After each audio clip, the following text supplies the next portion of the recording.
అందరూ రావాలి మన గెటప్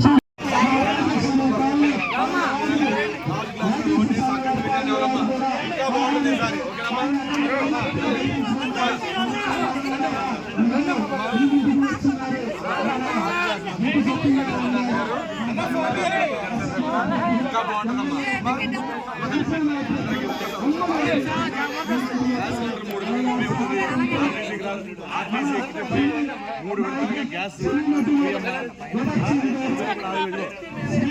లోపలికి వెళ్ళగానే ఫస్ట్ 4 వచ్చిన తర్వాత ఇంకొకటి 5 వస్తున్నాయి. లోపలికి వెళ్ళగానే 4 తర్వాత 5 గుర్తు పెట్టుకోండి. 5 గాజు గ్లాస్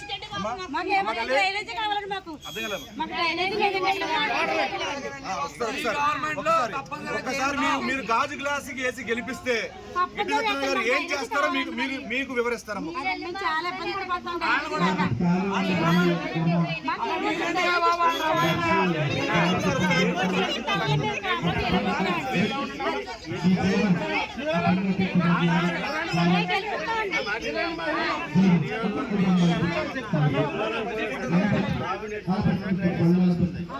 ఆల్రెడీ దాన్ని పవన్ కళ్యాణ్ గారికి చెప్పడం కూడా జరిగింది. ప్రభుత్వం ఏర్పడగానే తప్పనిసరిగా మీకు డ్రైనేజ్ వ్యవస్థని నియోజకవర్గ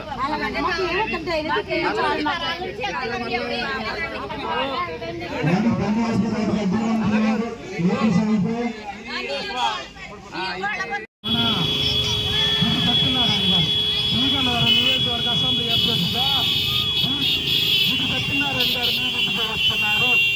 మన ఆయనతో పాటు మన గెటప్ సీన్ గారు, జబర్దస్త్ బాబీ గారు, అశోక్, ఈ ముగ్గురు కూడా ఈ టీముతో మన ముందు మన అభ్యర్థిని గెలిపించుకున్నందుకు గాజు గ్లాసు గుర్తుపై అఖండ మెజార్టీతో ఓట్లు వేయినందుకు మన అభ్యర్థి గిట్టి సత్యనారాయణ గారితో మీ ముందుకు వచ్చిన్నారు.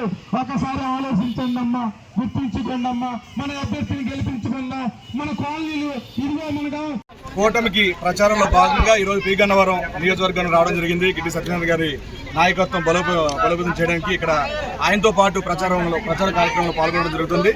సో ఆయన ర్యాలీలో భాగంగా ఈ రోజున ప్రతి స్ట్రీట్ దగ్గర, ప్రతి వీధి దగ్గర ఆగి మహిళలు కలుసుకోవడం, వాళ్ళ కష్టాలు తెలుసుకోవడం, వాళ్ళకి ఏవైతే అవసరాలు ఉన్నాయో అవన్నీ తెలుసుకోవడం, వాళ్ళకి ఒకసారి గాజు గ్లాస్ కేసుకి అధికారం పట్టగడితే గనక అధికారంలో రాగానే, కూటమి అధికారం రాగానే వాళ్ళకి కష్టాలు తీర్చే విధంగా, వాళ్ళకి అర్థమయ్యే విధంగా, వాళ్ళకి ఏవైతే పనులు చేస్తారో, వాళ్ళకి ఏదైతే మౌలిక సదుపాయాలు కావాలో అవన్నీ తీర్చే విధంగా ఆయన వాళ్ళకు వివరంగా చెప్పడం జరుగుతుంది.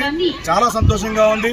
చాలా మంది మహిళలు రావడం, గిట్టి సత్యనారాయణ గారిని గెలిపించుకోవడం చెప్పడం చాలా ఆనందంగా ఉంది. ఈసారి పి గన్నవరం నియోజకవర్గం నుంచి గిట్టి సత్యనారాయణ గారు భారీ మెజారిటీతో గెలవడం ఖాయం. జై జనసేన.